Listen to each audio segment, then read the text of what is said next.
കോഴിക്കോട് നഗരത്തിൽ കനത്ത മഴയുണ്ട്. ഇടിമിന്നലോട് കൂടിയ മഴയാണ് നഗരത്തിൽ പെയ്യുന്നത്. ശക്തമായ മഴയിൽ നഗരത്തിന്റെ പല ഭാഗങ്ങളിലും വെള്ളക്കെട്ട് രൂപപ്പെട്ടിട്ടുണ്ട്. അഞ്ജന സുകുമാരൻ വിവരങ്ങളുമായി ചേരുന്നുണ്ട്. അഞ്ജന, ഇപ്പോഴും മഴ തുടരുകയാണോ? ഞാനിപ്പോൾ ഉള്ളത് കോഴിക്കോട് സ്റ്റേഡിയം ജംഗ്ഷനോട് ചേർന്നിട്ടുള്ള റോഡിലാണ്. കോഴിക്കോട് ഒരു 8 മണിയോടെ തുടങ്ങിയ മഴയാണ്. ഒരു 1.5 മണിക്കൂറോളം മഴ നിർത്താതെ പെയ്യുകയായിരുന്നു. അതിശക്തമായ ഇടിമിന്നലോട് കൂടിയ മഴയായിരുന്നു ഉണ്ടായിരുന്നത്.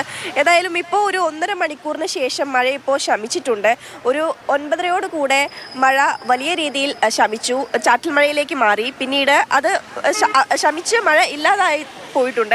ഏതായാലും ഇടിമിന്നലും ഈ മഴയോടൊപ്പം തന്നെ ഉണ്ടായിരുന്നു. വലിയ രീതിയിലുള്ള ഇടിമിന്നലുണ്ടായിരുന്നു. പേടിപ്പെടുത്തുന്ന രീതിയിലായിരുന്നു ഇടിമിന്നൽ. നമുക്ക് നോക്കിയാൽ കാണാമായിരുന്നു, എവിടെയോ മിന്നൽ ശിഖരങ്ങളൊക്കെ വന്ന് വീഴുന്ന പോലെയുള്ള മിന്നലായിരുന്നു. അത് വലിയ രീതിയിൽ ഈ മഴയ്ക്കൊപ്പം ഉണ്ടായിരുന്നതുകൊണ്ട് തന്നെ ആളുകളിലൊക്കെ ചെറിയ ഭീതിയും ഉണ്ടായിരുന്നു. ഏതായാലും കനത്ത മഴയിൽ നഗരത്തിലെ പല റോഡുകളും താഴ്ന്ന റോഡുകളൊക്കെ തന്നെയും വെള്ളത്തിൽ ആയിട്ടുണ്ട്. പല റോഡുകളിലും വെള്ളം കയറിയിട്ടുണ്ട്. സ്റ്റേഡിയം റോഡാണ് ഈ കാണുന്നത്. ഇതിൽ ഇപ്പോൾ ഏതാണ്ട് കഷ്ടി 1 മീറ്ററോളം മാത്രമാണ് റോഡിൽ വെള്ളമില്ലാത്തത്. ബാക്കി ഭാഗത്തൊക്കെയും വെള്ളം കയറി കിടക്കുകയാണ്. അപ്പോൾ വാഹനങ്ങളൊക്കെ വളരെ ബുദ്ധിമുട്ടി പോകുന്നത് നമ്മൾ നേരത്തെ ഈ സെൻട്രൽ മാർക്കറ്റിൻ്റെ പരിസരത്തുള്ള റോഡിൽ കണ്ടതാണ്. അവിടെ ഇതിനേക്കാളൊക്കെ കൂടെ അല്പം കൂടെ വെള്ളം ഉണ്ടായിരുന്നു.